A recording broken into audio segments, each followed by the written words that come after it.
নমস্কার। স্যান্ডউইচ বানিয়ে নিচ্ছি। এই যে দেখুন, ছানা মেখে নিলাম, গোলমরিচের গুঁড়ো দিলাম, নুন দিলাম, হাতে করে মেখে নিচ্ছি।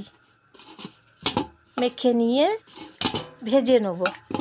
এই যে দেখুন, মেখে নিচ্ছি ভালো করে।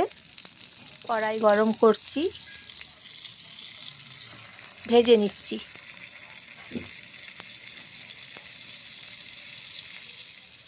বাটার দিলাম, ভেজে নিচ্ছি। দু পিঠ ভালো করে উল্টে পাল্টে ভেজে নিচ্ছি।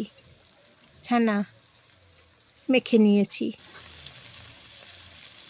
ভেজে নিচ্ছি। এই যে দেখুন,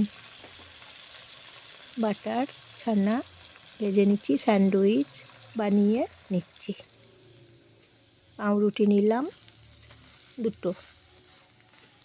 দু পিস পাউরুটি নিয়েছি এবং ভেজে নিচ্ছি।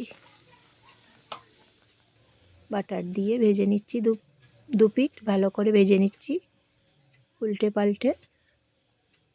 স্যান্ডউইচ কেমন হয়েছে বলবেন, ছানার স্যান্ডউইচ। লাইক করে দেবেন, সাবস্ক্রাইব করে দেবেন। আমি জয়ার রান্নাঘর থেকে সবাই নমস্কার নেবেন।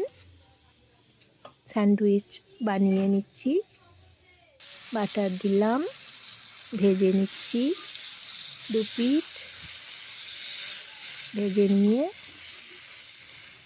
ছানা যেটা ভেজে নিয়েছি ওইটা ভেতরে দিচ্ছি। এইভাবে বানিয়ে নিচ্ছি ছানার স্যান্ডউইচ। এই যে দেখুন, দু পিস পাউরুটি ভেজে নিলাম।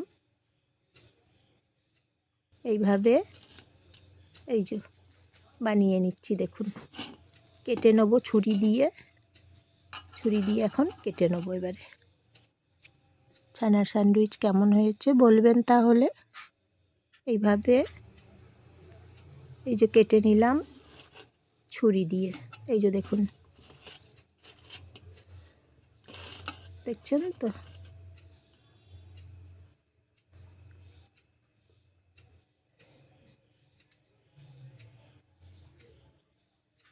আজকের মতন আসি, আবার নতুন রেসিপি নিয়ে আসবো।